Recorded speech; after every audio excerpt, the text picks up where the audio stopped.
ನಾ ಕೈ ಬಿಡೆನು, ಕೈ ಬಿಡೆನು.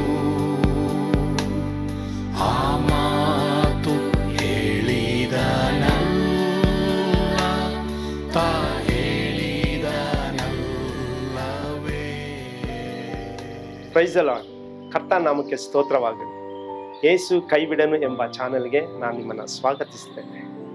ಪ್ರಿಯರೇ, ಉಪವಾಸ ಪ್ರಾರ್ಥನೆಯಲ್ಲಿ ಪ್ರಾರ್ಥನೆ ಕುರಿತು ಮಾತಾಡಿದ್ದುಂಟು. ಆ ಒಂದು ಪ್ರಾರ್ಥನೆ ಕುರಿತು ಈ ವಾರವೆಲ್ಲ ಆ ಪ್ರಸಂಗವನ್ನು ನಾವು ಕೇಳೋಣ, ಆಶೀರ್ವಾದ ಹೊಂದೋಣ. ಯಾಕಂದರೆ ಪ್ರಾರ್ಥನೆ ಬಹಳ ಪ್ರಾಮುಖ್ಯವಾದದ್ದು. ಇವತ್ತು ನಾವು ಮಾತನಾಡುವಂಥ ವಿಷಯ ಪ್ರಾರ್ಥನೆ ಕುರಿತು. ನಾವು ಮಾಡ್ತಾ ಇರೋದು ಉಪವಾಸ ಪ್ರಾರ್ಥನೆ. ಪ್ರಾರ್ಥನೆ ಅನ್ನೋದು ಬಹಳ ಮುಖ್ಯವಾದದ್ದು. ದೇವ ಸಭೆಗಳಿಗೆ, ದೇವ ಮಕ್ಕಳಿಗೆ ಪ್ರಾರ್ಥನೆ ಬಹಳ ಮುಖ್ಯವಾದ. ಪ್ರಾರ್ಥನೆ ಇಲ್ಲದೆ ಹೋದರೆ ಏನು ಮಾಡೋಕ್ಕಾಗಲ್ಲ ಎಂಬುದಾಗಿ ನಮಗೆ ಯೇಸು ಸ್ವಾಮಿನೇ ನಮಗೆ ಬೋಧಿಸಿದ್ದಾರೆ. ನಮಗೆ ಪ್ರಾರ್ಥನೆ ಎಷ್ಟು ಮುಖ್ಯ ಅಂತ ಹೇಳಿದ್ರೆ, ಎಲ್ಲವುಗಳ ಮೇಲೆ ಜಯ ಪಡಿಬೇಕಾದ್ರೂ ಕರ್ತನು ನಮಗೆ ಹೇಳ್ಕೊಟ್ಟಿರೋದು ಒಂದೇನಂತ ಹೇಳಿದ್ರೆ ಪ್ರೇಯರ್. ಪ್ರಾರ್ಥನೆ ಹೇಗೆ ಮಾಡಬೇಕು, ಪ್ರಾರ್ಥನೆ ಮಾಡಬೇಕೆಂಬುದಾಗಿ.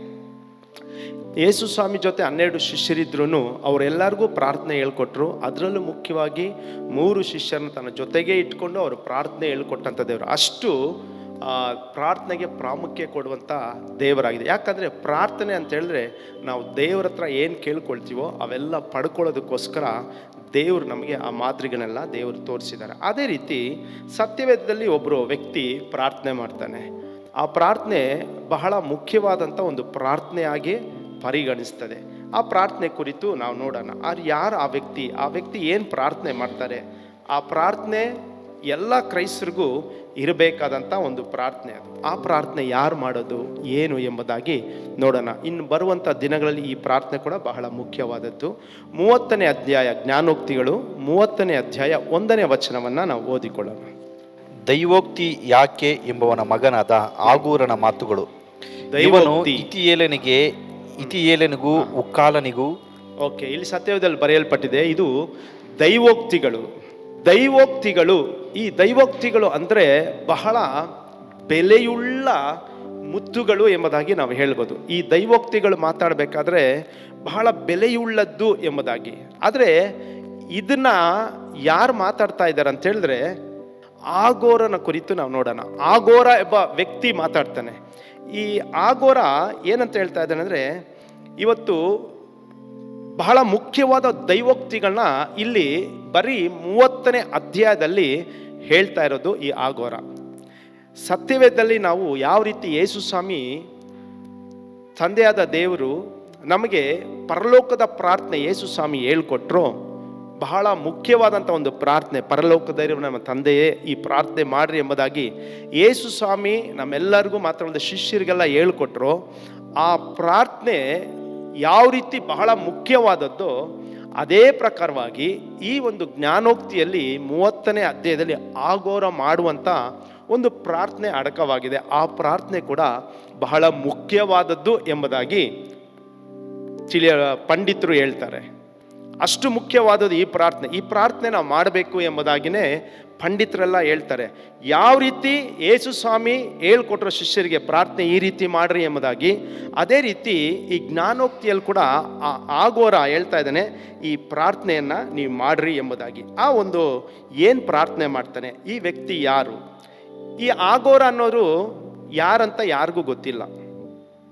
ಯಾರಾದರೂ ನೀವು ಸತ್ಯವೇದದಲ್ಲಿ ಆಗೋರ ಯಾರು ಅಂತ ಕೇಳಿದ್ರೆ, ಒಂದು ವೇಳೆ ನಿಮ್ಮನ್ನು ಯಾರಾದರೂ ಕೇಳಿದ್ರೆ ಆಗೋರ ಗೊತ್ತಾ, ಆಗೋರನ ವಂಶಾವಳಿ, ಆಗೋರ ಹೇಗೆ ಬಂದ ಎಂಬುದಾಗಿ ನಿಮ್ಗೇನಾದರೂ ಅವರ ಫ್ಯಾಮಿಲಿ ಬ್ಯಾಕ್ಗ್ರೌಂಡ್ ಗೊತ್ತಿದೆ ಅಂತ ಹೇಳಿ ಕೈ ಎತ್ತಿದ್ರೆ, ಒಂದು ವೇಳೆ ನೀವು ನನ್ನ ಕೇಳಿದ್ರೆ ಅಣ್ಣ ನಿಮಗೆ ಗೊತ್ತಾ, ಬ್ರದರ್ ನಿಮಗೆ ಗೊತ್ತಾ ಅಂತ ಹೇಳಿದ್ರೆ ನನಗೂ ಗೊತ್ತಿಲ್ಲ ನನಗೂ ಗೊತ್ತಿಲ್ಲ. ಆಗೋರನ ವಂಶಾವಳಿ ಕುರಿತು ಸತ್ಯವೇದದಲ್ಲಿ ಎಲ್ಲೂ ಕೊಟ್ಟಿಲ್ಲ. ಆಗೋರ ಯಾರು? ಇಷ್ಟಕ್ಕೂ ಆಗೋರನ ಅಪ್ಪ ಯಾರು? ಯಾಕೆ ಆಗೋರ ನಡ್ಕೊಂಡು ಹೋಗ್ಬೇಕಾದ್ರೆ, ಆಗೋರ ಊರುಗಳಿಗೆ ಹೋಗ್ಬೇಕಾದ್ರೆ, ಆಗೋರ ಸಂತೆಗೆ ಹೋಗ್ಬೇಕಾದ್ರೆ ಈತನ ದೈವೋಕ್ತಿಗಳು ಹೇಳ್ತಾ ಇದ್ನಲ್ಲ, ಆಗೋರ ನಿಮ್ಮಪ್ಪ ಯಾರು ಅಂತ ಕೇಳಿದ್ರೆ ಆಗೋರನ್ನ ಏನು ಹೇಳ್ತಾ ಇದ್ದ? ಆಗೋರ ಯಾಕೆ? ಅದರ ಅರ್ಥ ಏನು? ಯಾಕೆ ನನ್ನ ಕೇಳ್ತೀಯ ಅಂತಾನೆ ಊಹಿಸ್ಬೋದು. ಅಲ್ವರ? ಅವನು ಹೇಳ್ತಾ ಇರೋದೇನು ಆಗೋರ ಯಾಕೆ ಅಂತ.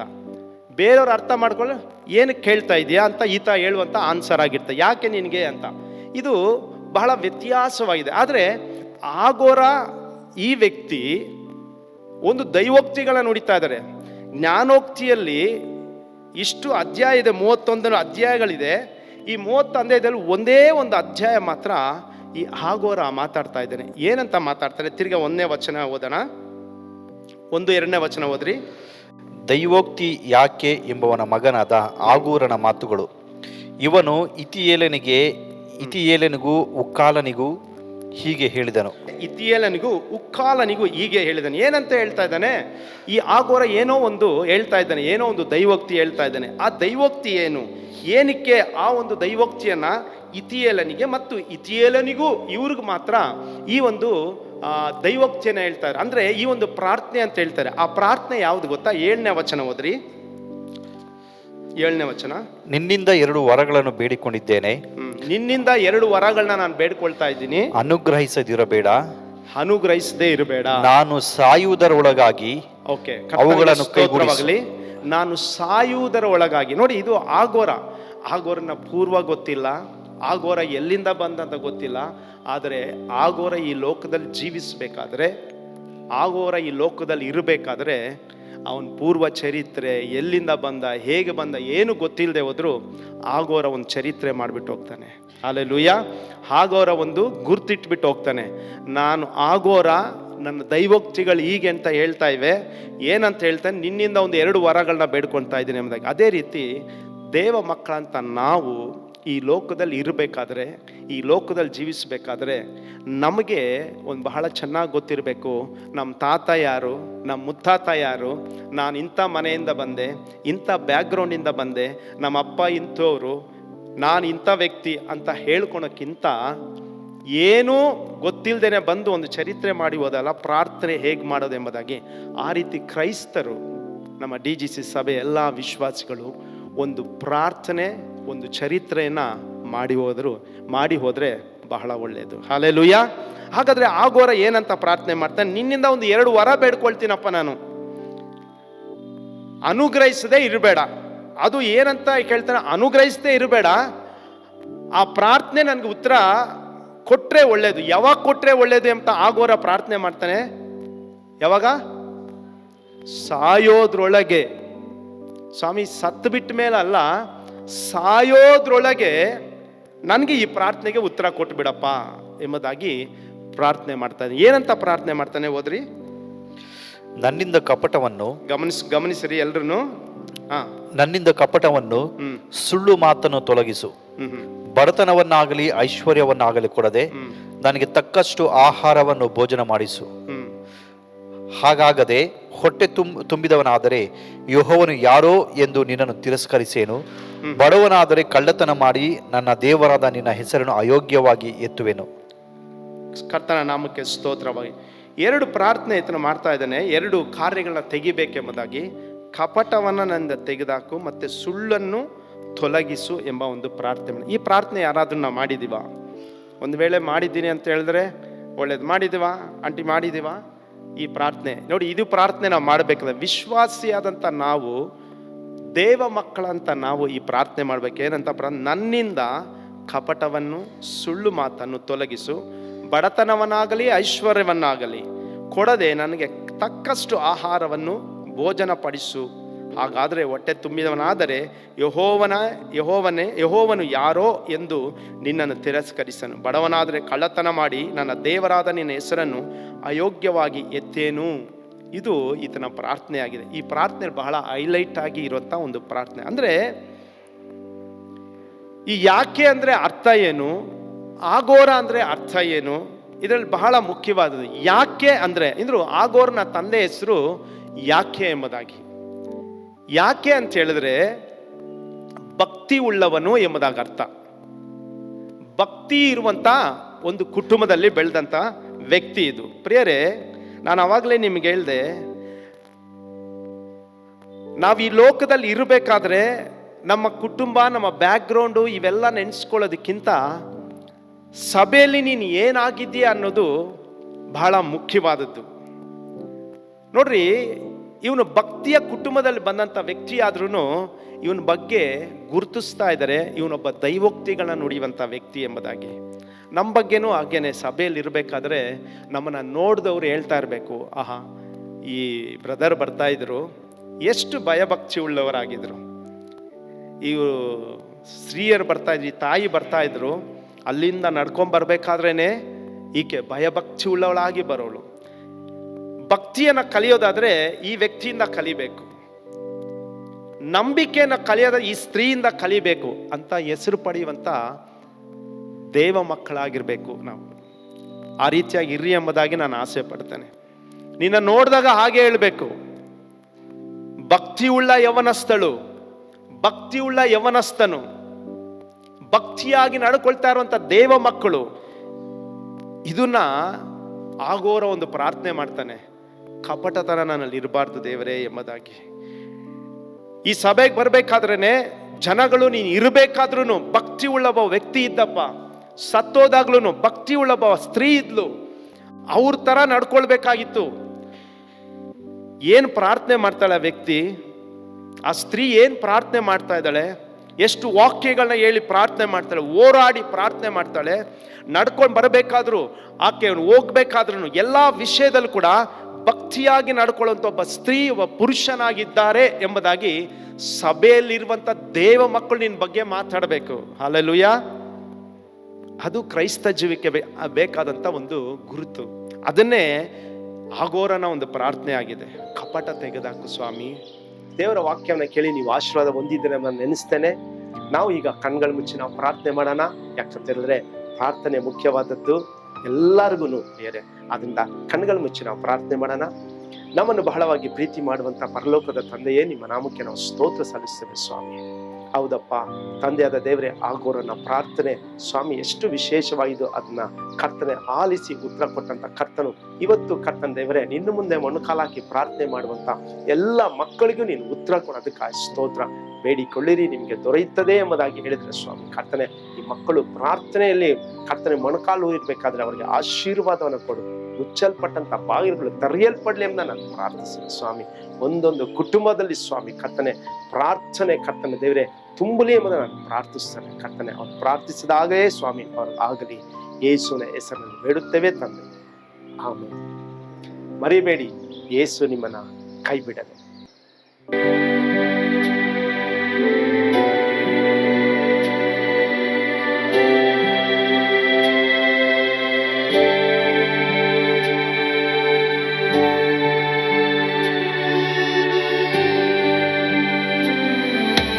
ನಾನು ಪಾತ್ರದಲ್ಲಿ ಇರುವಾಗಲೂ ನೀನು ಪಾಯಪಟ್ಟು ಓಡಬಾರದು. ನನ್ನ ಮಾತನಂಬಿ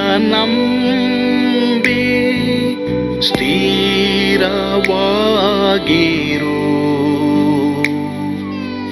ನಿನ್ನ ಬಿಡಲಾರೆ, ಬಿಡೆನು ಎಂದೆಂದಿಗೂ.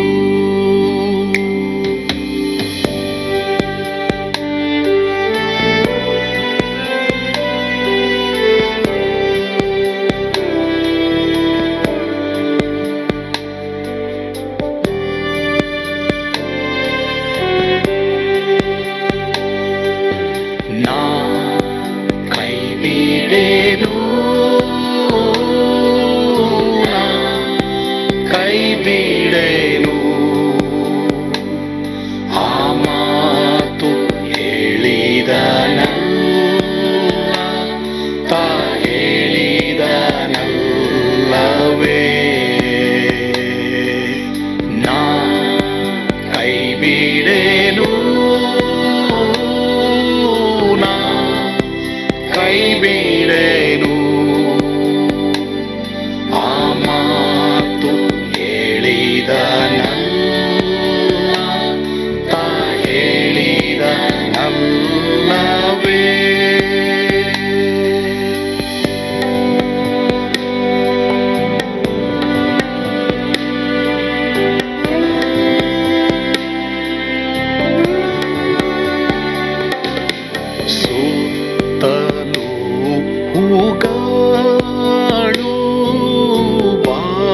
ಓಡಿ ಹೋದರು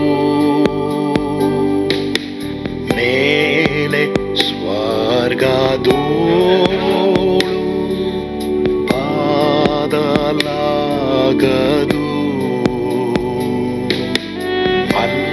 ಅಲ್ಲಿಂದೇಸು ಸ್ವಾಮಿ ಬಾರುವಾತನು ನನ್ನ ಬಿಡಲಾರ ನನ್ನನ್ನು ಕೈ ಬಿಡನು ನಾ ಕೈ ಬಿಡೆನು ನಾ ಕೈ ಬಿಡೆನು ಆ ಮಾತು ಹೇಳಿದ ತಾ ಹೇಳಿದ ಅಲ್ಲವೇ ನಾ ಕೈ ಬಿಡೆನು ನಾ ಕೈ ಬಿಡೆನು ಆ ಮಾತು ಹೇಳಿದ ತಾ ಹೇಳಿದ ಅಲ್ಲವೇ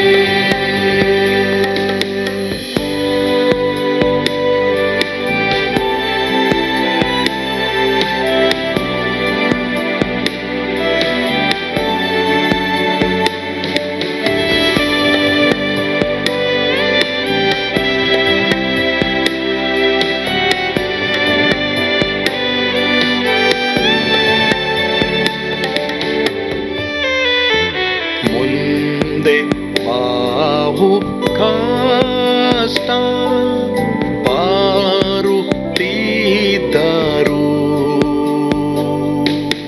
ಬಾಯ ಪಾಡಲಾರೆ ಸ್ವಾಮಿ ಇದ್ದಾನೆ ಬಾಲವಾಗಿ ನಿಂತು ಹರ್ಷಗೊಳ್ಳುವೆ ಸ್ವಾಮಿ ಬಿಡಲಾರ ಸ್ವಾಮಿ ನನ್ನ ಕೈ ಬಿಡನು ನಾ ಕೈ ಬಿಡೆನು ನಾ ಕೈ ಬಿಡೆನು ಆ ಮಾತು ಹೇಳಿದನಲ್ಲ ತಾ ಹೇಳಿದನಲ್ಲವೇ ನಾ ಕೈ ಬಿಡೆನು ನಾ ಕೈ ಬಿಡೆನು ಆ ಮಾತು ಹೇಳಿದನಲ್ಲ ತಾ ಹೇಳಿದನಲ್ಲವೇ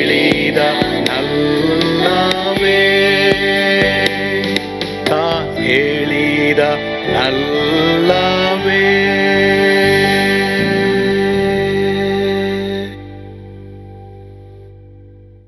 ನಾ ಕೈ ಬಿಡೆನು ನಾ ಕೈ ಬಿಡೆನು